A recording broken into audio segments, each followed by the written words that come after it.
저희가 9월 달 들어서서 예수를 만난 사람들 이야기를 하고 있습니다. 가늠하다 잡힌 여인, 향유옥합을 깨뜨려서 머리카락으로 주님의 발을 씻은 여인, 그리고 오늘은 삭개오를 만나면서 과연 은혜란 무엇인가? 참된 예배란 어떤 모습인가? 그리고 회개란 무엇인가? 삭개오는 정말 회개의 좋은 모델이 되는 것 같습니다. 예수님을 만난 이 사람들의 삶을 통해서 은혜란 죽으러 가는 길에 만난 하나님의 사랑이구나. 사형죄를 받아야 마땅한 사람이 조건 없는 하나님의 은혜와 자비를 받게 된 것이구나. 그리고 용서는 조건 없이 받았지만 용서받은 후에는 그 은혜에 합당한 삶을 살아야 하는 책임이 있는 것이구나. 우리가 깨닫게 되었습니다. 하나님의 은혜는 우리로 하여금 죄인은 사랑하고 죄는 미워하게 만듭니다. 하나님의 은혜는 또한 나도 죄인이고 내가 감히 남을 함부로 정죄하고 돌 던질 수 있는 자격이 없음을 깨닫게 합니다.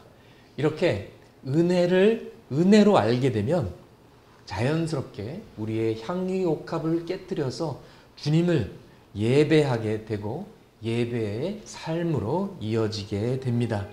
예배는 뜨거운 사랑 없이는 드릴 수 없는 것입니다.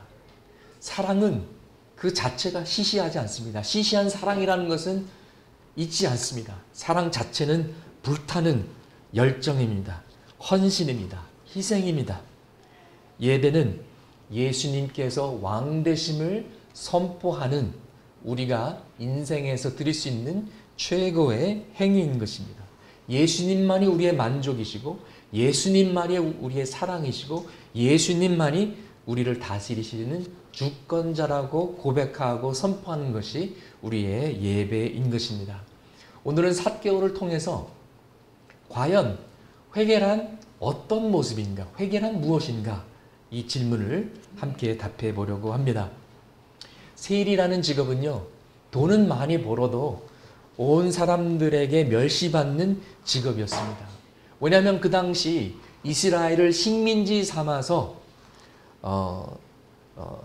삼았던 로마 제국의 앞잡이가 되고 매국노가 되는 그런 일이었기 때문입니다.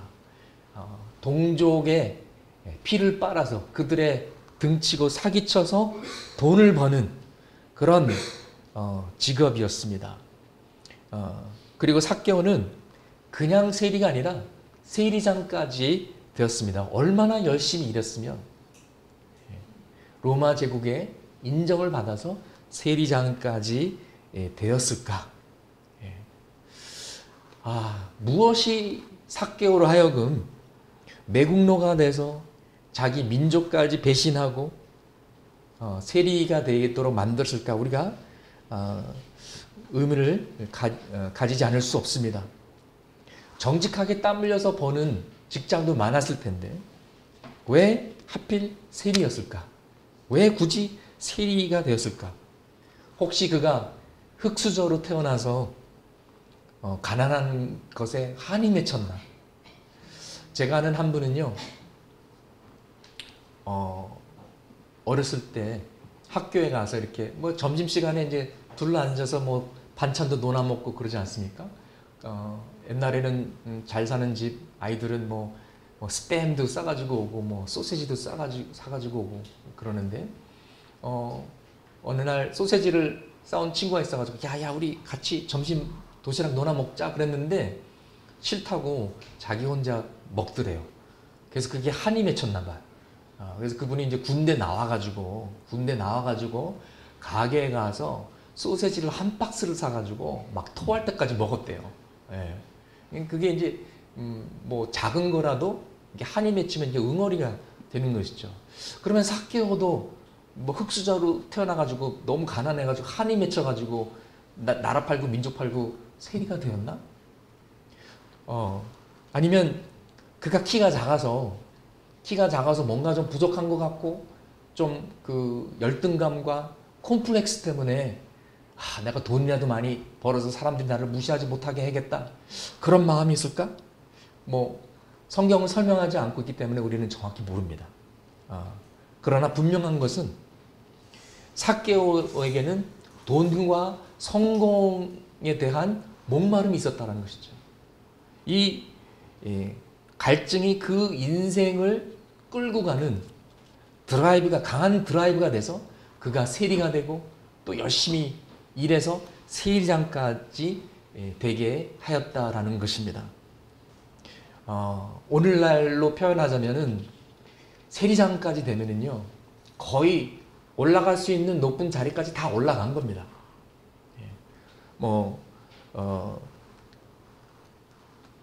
요새 시세로는 잠실 롯데타워의 80층, 90층에 100평짜리 아파트에 살면서 외제차 몰고 다니는 남북에 부러울 것 없이 부자로 사는 아마 그 정도의 삶을 누렸을 것입니다.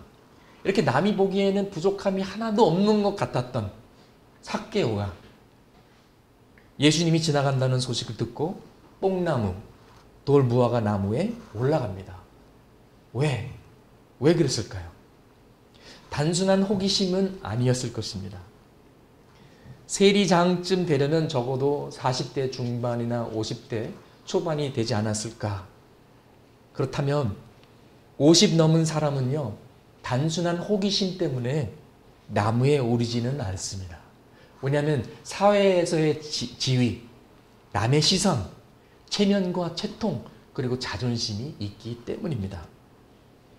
그럼 무엇이 삭개오로 하여금 나무에 오르게 만들었을까요? 호기심이 아닌 목마름이었습니다. 이 목마름 때문에 세기가 되고 부자가 되고 돈도 많이 벌었는데 그의 목마름은 가시지 않았던 것입니다. 돈과 성공이 그의 목마름을 해결해 주지 못했습니다. 아직도 목마름이 있었고 아직도 갈증이 있었습니다. 그렇기 때문에 이제 남의 시선, 체면, 자존심 따위는 중요하지 않았습니다. 더 급한 것이 있었는데 예수님이라는 사람이 있는데 이분이 선지자일 수도 있고 이분이 메시아일 수도 있고 그래? 그런 소문이 도는데 내가 직접 만나봐야겠다. 이분의 가르침을 들어봐야겠다. 이분이 어쩌면 나의 목마름을 해결해 주실 수 있을지도 몰라. 아마 그런 마음으로 나무에 올랐을 것입니다. 2주 전에 우리가 은혜란 무엇인가? 라는 메시지에서 간음하다 잡힌 여인을 만났습니다. 그 여인은 왜 간음을 했을까요? 왜 외도했을까요? 목마름 때문입니다. 사랑의 결핍증이 있었을 것입니다. 그래서 그것을 외도하면서 찾으려고 했지만은 찾지 못했고 오히려 그것 때문에 자신의 생명을 빼앗길 위험에 처했습니다. 그래서 죽으러 가는 길에서 인생의 낭떠러지에서 자신을 조건 없이 사랑하는 예수님을 만나게 된 것입니다. 자신의 부족함과 외로움을 채워주실 진정한 사랑을 예수님께서 베푸신 것입니다. 여러분, 이것이 은혜입니다. 우리도 주님을 몰랐을 때 얼마나 외로웠습니까? 얼마나 캄캄했습니까? 얼마나 방황했습니까? 개구리가 올챙이 시절 잊어버린다고 우리가 예수님 믿었다고 예수 믿은 지 10년, 20년, 30년 됐다고 예수 믿기 전에 그 아픔과 방황과 그 힘들었던 시절을 우리가 잊어서는 안 되는 것입니다. 늘 그 은혜에 감사하고 구원에 감사하고 늘 찬양해야 될 것입니다. 여러분이나 저나 남녀노소 할 것 없이 우리 안에는 다 이 영적인 갈증과 목마름이 있습니다.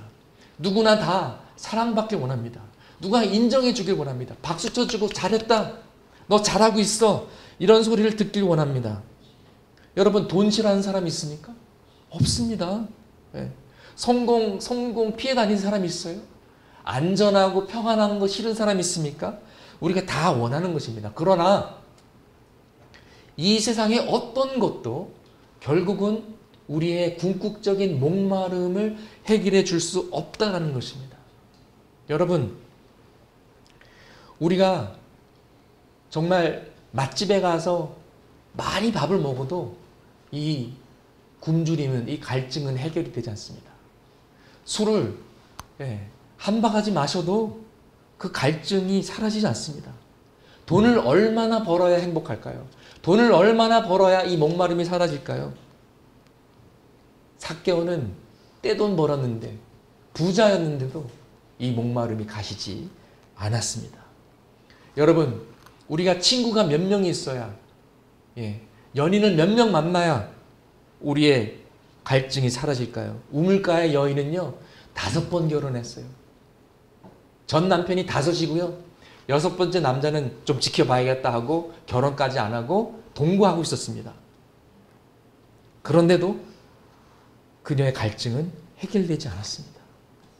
왜냐하면 우리의 목마름은 근본적으로 영적인 것이기 때문에 육적인 것으로 해결되지 않습니다. 오직 하나님을 만나야만 해결되는 갈증이기 때문입니다.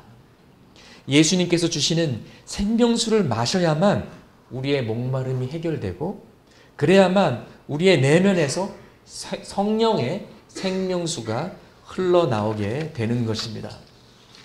여기에는 아직 결혼 안 하신 분들이 있습니다. 결혼 안 하셨기 때문에 외롭죠. 놀라운 사실을 말씀드릴까요? 결혼해도 외로워요. 돈이 없으면 힘드시죠, 여러분? 놀라운 사실은요, 돈이 있어도 힘들어요. 성공해도 목마르고요, 돈이 있어도 목마르고요, 가정에 아무 문제 없고 가정이 온전해도 목마릅니다. 딱히 뭐라고 찝어내기 힘들고 말하고 표현하기 힘들어도 그 목마름이 우리 내면에 있는 것입니다.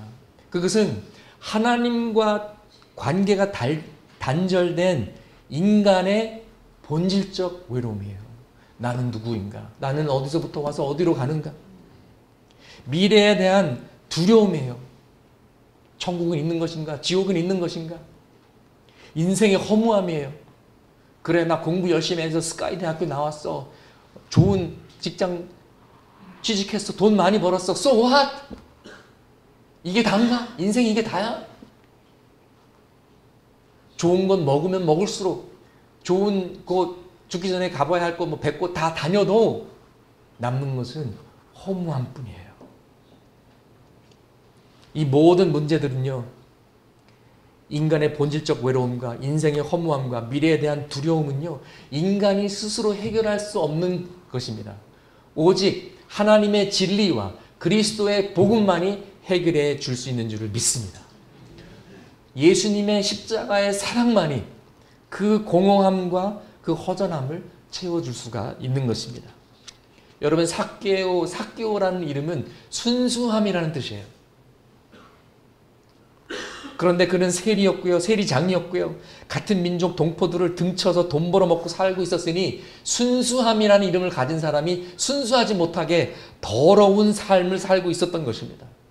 삭개오 세리장님, 자기 이름이 불려질 때마다 그는 자기 이름과 자기 삶의 괴리감, 자기 이름의 모순을 느꼈을 것입니다. 자신의 이름조차 갈등이 되는 인생이니 그 삶이 평안할 수 있었겠습니까? 심히 목마른 인생이었을 것입니다. 그러니까 나무를 올라가는 거예요.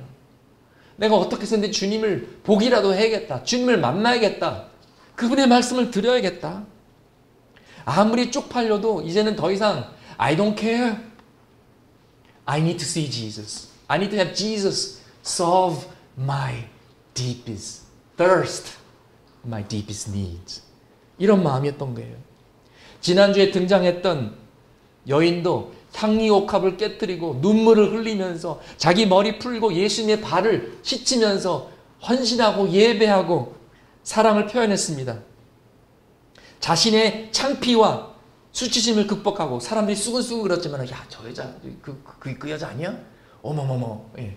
그런 건 상관없이 오직 예수님만 포커스하고 예수님만 초점을 맞춰서 예배 드렸던 것입니다. 저는 젊어서 바깥에서 기도하는 것이 창피했어요.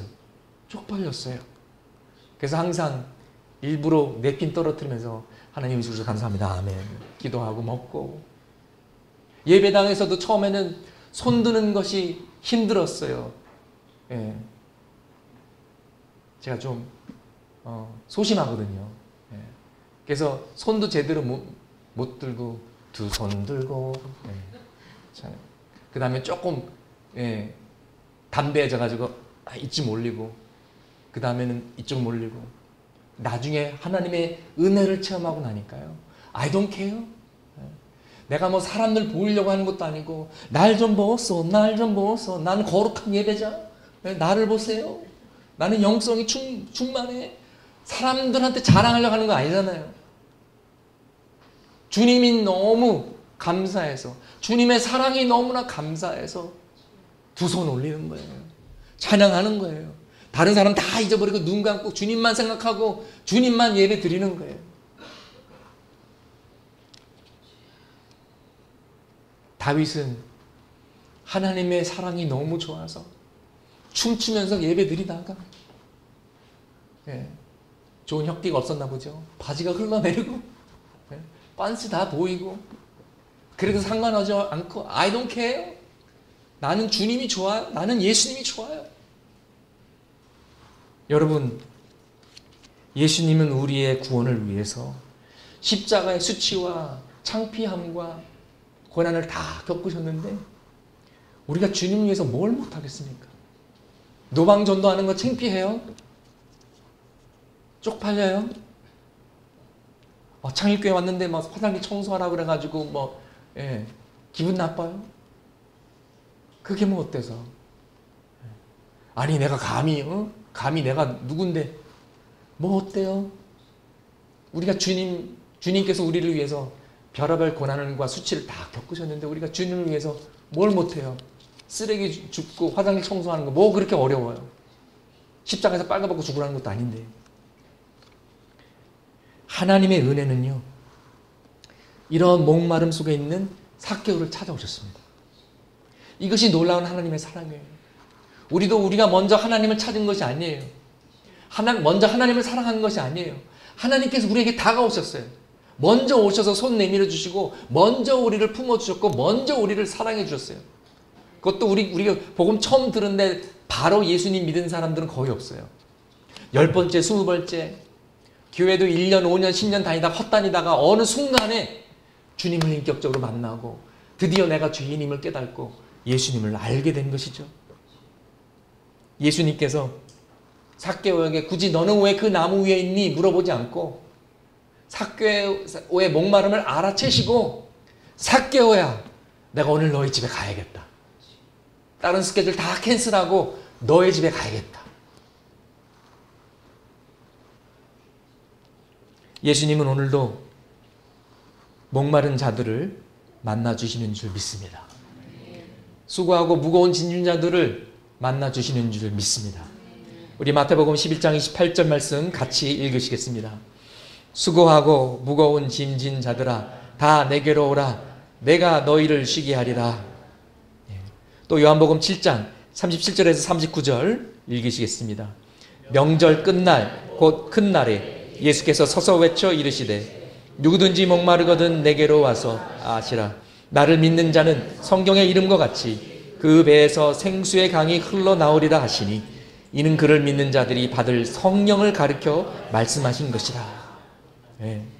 성령이 없으니까, 하나님을 모르니까 목마름이 있는 것입니다. 혹시 삭개오에게는 있었는데 우리에게는 없는 것이 있습니까? 저는 새벽 기도 때마다 봅니다. 주님을 향한 목마름을 봅니다. 저는 금요 기도회 때마다 봅니다. 성령의 임재하심을 목말라하는 영혼들, 일찍 와서 기도하는 그런 모습을 보면서 그 목마름을 봅니다.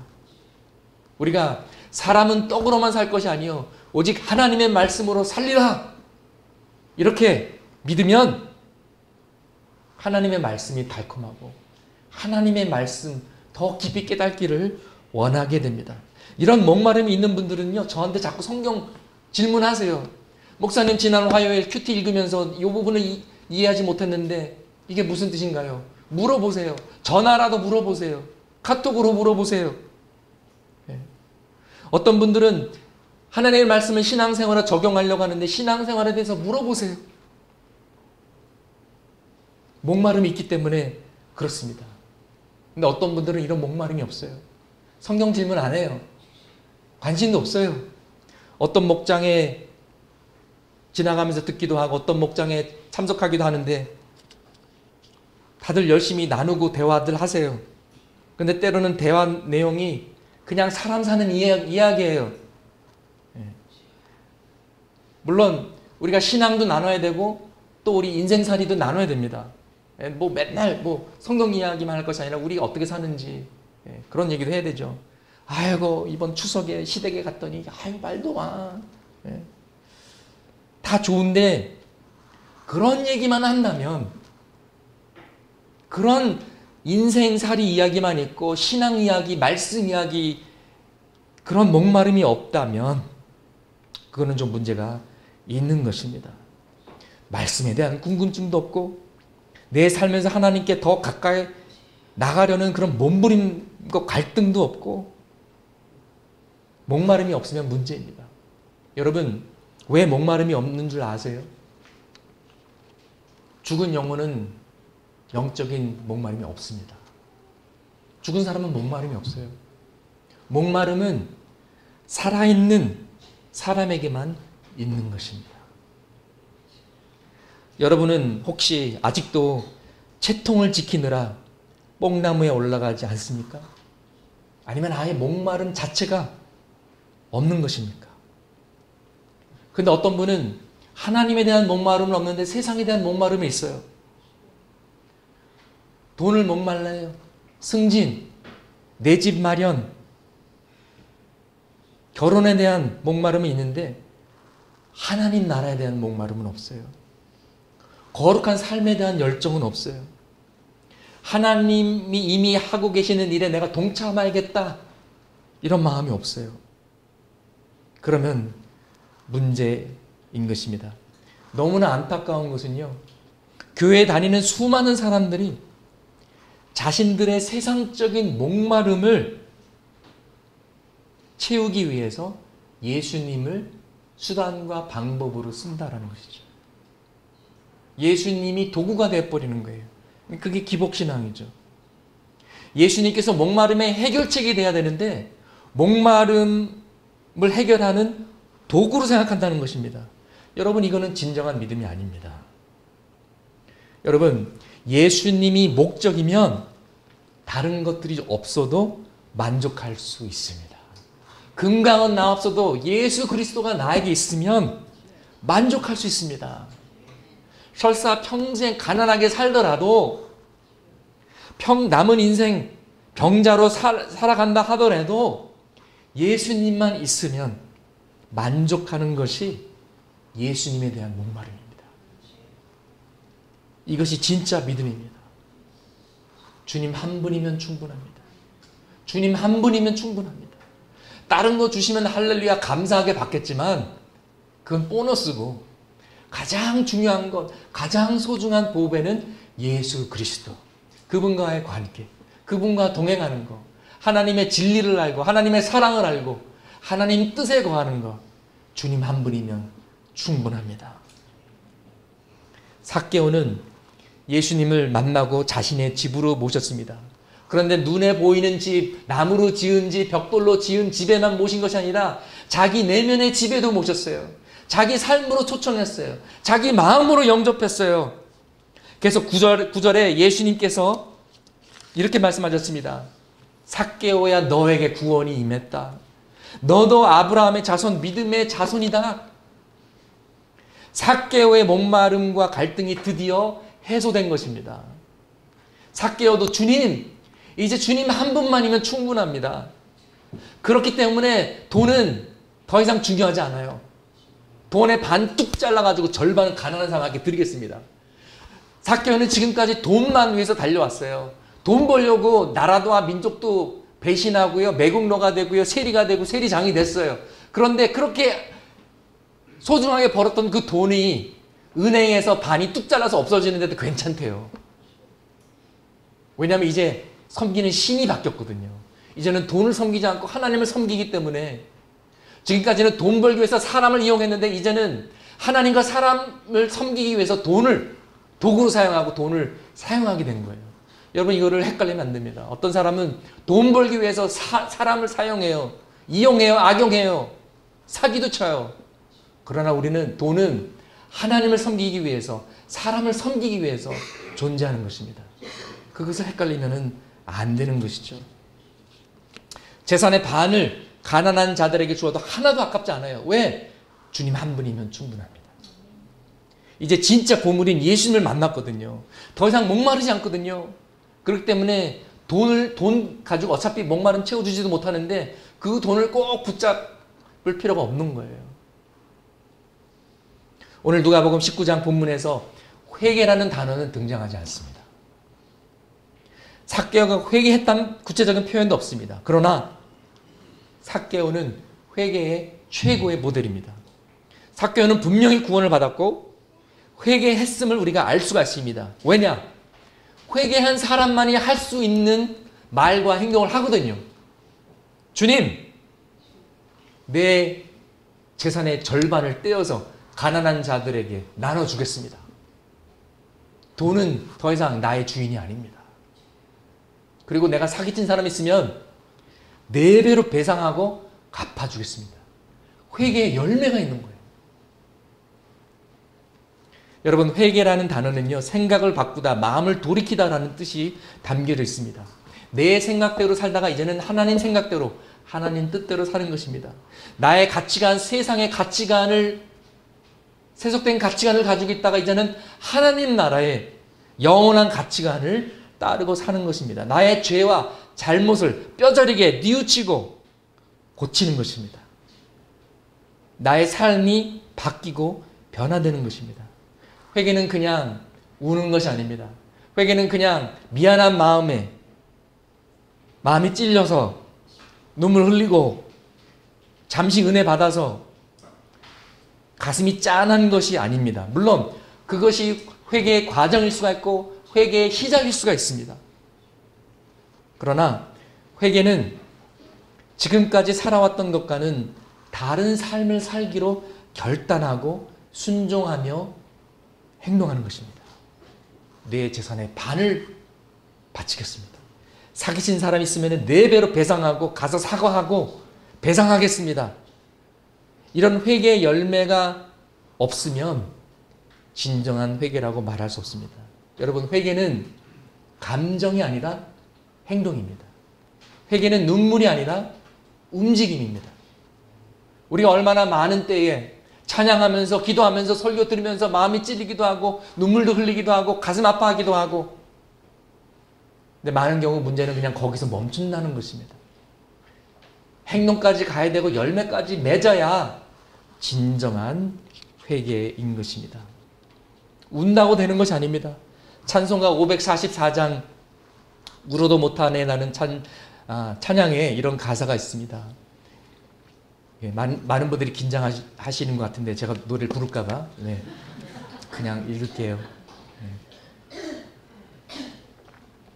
울어도 못하네 눈물만이 흘려도 겁을 없게 못하고 죄를 씻지 못하니 울어도 못하네 힘써도 못하네 말과 뜻과 행실이 깨끗하고 착해도 다시 나게 못하니 힘써도 못하네 참아도 못하네 할 수 없는 죄인이 흉한 죄에 빠져서 어찌하니 죽을까 참아도 못하네 믿으면 되겠네 주 예수만 믿어서 그 은혜를 힘입고 오직 죽게 나가면 영원 삶을 얻네 십자가에 달려서 예수 고난 당했네 나를 구원하시리 예수밖에 없네.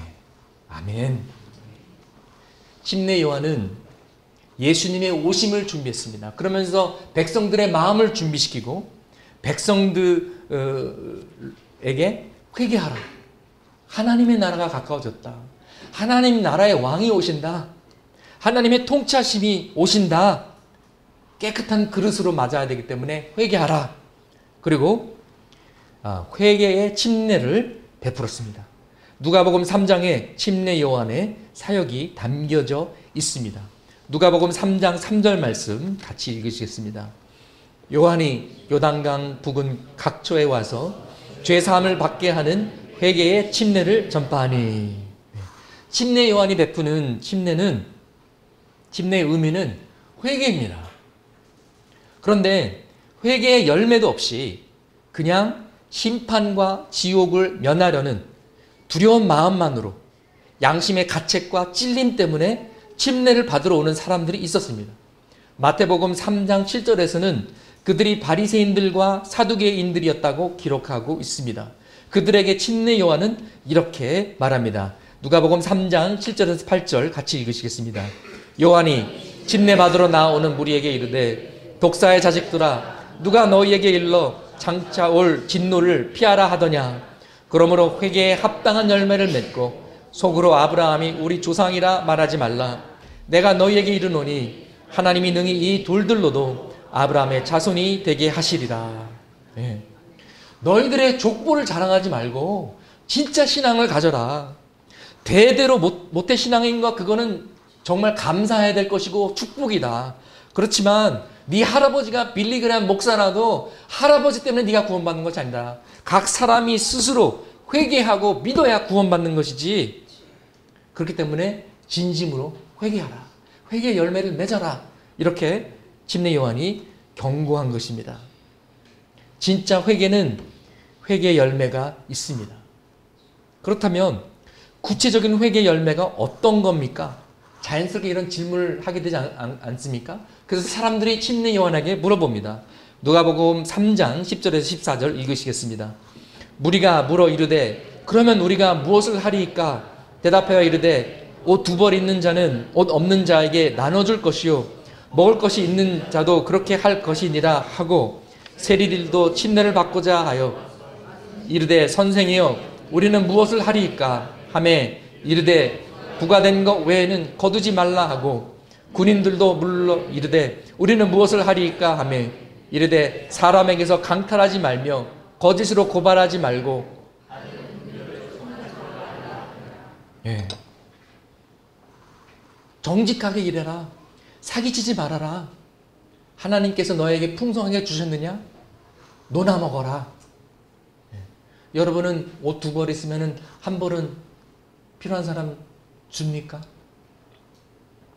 아니면은 벌써 시즌도 다 지나가고 스타일도 지나갔지만 혹시나 모르니까 버리지 않고 그냥 잘 걸어놨다가 먼지만 모으고 있습니까?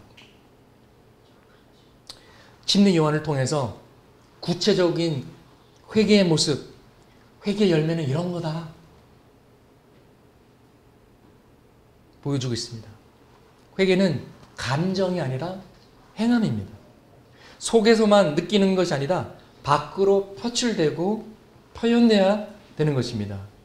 특별히 믿는 자들에게는 참된 회개의 모습은요, 우리가 주기도문에서 고백하는 것처럼 우리가 우리에게 죄 지은 자들을 용서하는 것 같이 용서하는 것입니다. 서로 용서하고 서로 화해하고 미운 마음, 혐오 이런 것을 마음에 품어대면 안 됩니다. 우리가 화해할 때 가장 하나님의 자녀다운 모습을 갖춥니다. 우리가 피스메이커가 될 때 하나님과 인간 사이의 중보자 역할을 하신 예수 그리스도를 가장 닮아가는 것입니다. 우리 창일교회에 이런 화해의 역사, 은혜의 역사가 가득 차기를 주님의 이름으로 축원합니다. 여러분, 우리는요 사랑하는 사람한테 화내지 처음 보는 사람한테 화내지 않습니다. 웬만해서는. 그렇죠? 오히려 처음 보는 사람한테는 친절해요. 존댓말 써요. 오, 안녕하세요. 예의를 갖춥니다. 친한 사람들이 야야야 막 이렇게 막 함부로 대하는 경우가 있어요. 가족끼리 그래요. 식구들끼리 그래요. 교회 식구들끼리도 그럴 수가 있어요. 그리고 또 오랜 생활 시간을 지나다 보면은 창일교회나 우리 식구들이나 오랜 시간을 같이 보내다 보면은 상처를 주기도 하고 상처를 받기도 하고 지지고 볶고 다 하잖아요. 그러다 보면 관계들이 꼬일 수도 있고 오해가 생길 수도 있고 상처가 생길 수도 있습니다. 그럴 땐 여러분 과감하게 십자가의 은혜 카드를 꺼내셔야 돼요. 용서한 카드를 꺼내셔야 되는 것입니다. 여러분, 우리의 삶에 회개의 열매가 있습니까? 확실하게 있습니까? 아니면 회개하는 마음만, 감정만 있습니까? 회개의 행동까지 가야만 진짜입니다. 열매를 맺어야 회개가 완성되는 것입니다. 마음과 감정과 생각은 시작에 불과합니다. 열매를 맺지 않으면 진짜 회개가 아닙니다. 우리는 아직도 과거를 반성하지 않는 일본을 보고 분노합니다. 제대로 사과 한 번도 안 하고 박정희 대통령 정권 때 돈 얼마 준 것으로 퉁치려고 합니다. 강제징용 피해자 보상은 벌써 50년 전에 끝났다고 합니다. 지난번 위안부 문제 합의 때도 꼼수를 부리면서 어떤 문구를 썼냐면은 최종적 불가역적 해결이란 문구를 썼습니다. 뭔 말입니까? 이제 더 이상 얘기하지 말자라는 거죠. 사과하지 않겠다라는 거예요. 이런 식으로 접근합니다. 여러분, 이거는 진정한 회개가 아닙니다. 진정한 회개가 있다면 왜 계속해서 교과서에서 역사를 왜곡하고 독도가 자기들 땅이라고 주장합니까? 진정한 반성이 없는 것이죠. 대조적으로 독일은 2차 세계대전 이후 70년이 지나면서 꾸준히 사과하고 행사 때마다 사과하고 총리가 바뀔 때마다 사과하고 매년 사과하고 피해자들에게 배상해 왔습니다. 지금까지 배상해 온 돈이 약 710억 유로 정도 배상했다고 합니다. 룩셈부르크, 노르웨이, 덴마크, 그리스, 네덜란드, 프랑스, 벨기에, 이탈리아, 스위스, 오스트리아, 영국, 스웨덴, 그리고 특별히 이스라엘 다 배상했습니다. 지금도 배상하고 있습니다. 특별히 이스라엘로 이주하는 유대인을 지원하는 법률을 통과해서 할로코스트 피해에 대한 책임을 이행했습니다. 그리고 70년이 지나면서 기회가 될 때마다 공식적으로 사과를 했습니다. 최근 독일 총리 앵겔라 메르켈은 일본을 방문하면서 아베 총리에게 당신들도 우리처럼 과거의 잘못을 인정하고 사과해야만, 그리고 배상까지 해야만 지역 나라들과의 갈등을 해결할 수 있다고 공식상에서 충고까지 했습니다. 근데 아마 현실적으로 일본은 아마 삭개오처럼 예수를 믿기 전까지는 진정한 사과를 기대하기는 아마 어려울 것입니다. 그러기에는 그들의 자존심과 고집이 너무나 강합니다. 하나님의 나라가 일본에 임할 때까지 그들은 올림픽에서도 우길기를 휘날리며 독도는 자기들 땅이라고 우길 것입니다. 근데 그건 일본 이야기고 여러분은 어떻습니까? 우리는 어떻습니까? 혹시 우리의 자존심과 고집이 너무 세서 내 인생은 내 거고 내가 주인이고 내가 왕이니까 내 맘대로 할 수 있다라는 나의 왕국을 세우고 나의 깃발을 휘날리며 우기고 있지는 않습니까? 진정한 회개는 하나님의 주권을 인정하는 믿음과 삶의 변화로 나타나는 순종입니다. 이것이 회개의 열매인 것입니다. 마지막으로 혐오에 대해서 말씀드리고 말씀을 마무리하려고 합니다. 우리는 죄를 미워하되 죄인은 사랑해야 됩니다. 죄와 죄인을 구별해야 됩니다. 어떻게 보면 이것이 가장 힘든 일입니다. 죄를 미워하다 보면은 죄인들도 미워지더라고요. 일본이 자꾸 태클 거니까 좀 미운 마음이 막 생기려고 그래요. 그런데 일본 정부가 하는 것과 우리나라에도 좀 심한 사람들 있잖아요. 뭐 어느 나라나 그런 거죠. 그렇지만은 대부분의 일본 사람들과 구별해야 됩니다. 예수님께서 가늠한 여인을 사랑하시고 품어주셨습니다. 정죄하지 않으셨습니다. 돌 던지시지 않으셨습니다. 그러나 그렇다고 죄를 정당화하시지도 않으셨습니다. 괜찮아, 나는 이해해, 그러시지 않으셨습니다. 여인이여, 더 이상 죄 짓지 말고 죄의 삶을 떠나라. 죄는 죄라고 말씀하셨습니다. 더 이상 죄 짓지 말라고 하셨습니다. 죄는 미워하셨지만 죄인은 사랑하셨던 것입니다. 특별히 오늘날 우리가 동성연애와 동생연애자들은 구별해야 됩니다. 세상은 혐오합니다. 동성연애자 혐오하는 자들이 또 누구를 혐오하는 줄 알아요? 외국인 노동자들 혐오하고 미워합니다. 여기서 미워하고 저기서 미워하고. 기독교 신앙은 혐오의 신앙이 아닙니다, 여러분. 하나님 사랑, 이웃 사랑을 가리키는 그런 믿음입니다. 우리가 하나님 말씀을 사랑하고 존경하고 순종하기 때문에 성경 말씀에 적힌 걸 우리 마음대로 임의적으로 바꿀 수 없거든요. 분명히 동성연애가 죄라고 말하고 있는데 죄가 아니라고 말할 수는 없거든요. 하나님의 창조 질서를 지켜야 되고 가정을 지켜야 되는 건 맞습니다. 그렇다고 해서 동성연애자들을 혐오해서는 안 되는 것이죠. 우리 창일교회는 침례교회입니다. 침례 교인들의 믿음의 선배라고 할 수 있는 애나베프티들은요, 믿는 자만이 침례를 받는 것을 강조했다가 순교당한 거 아세요? 교회가 정부가 되고 교회가 권력을 가지게 되면서 이단들뿐만 아니라 자기 믿는 교리와 조금이라도 틀리면은 이단이라고 몰아가지고 마녀 사냥하고 불에 태워 죽이고 그랬어요.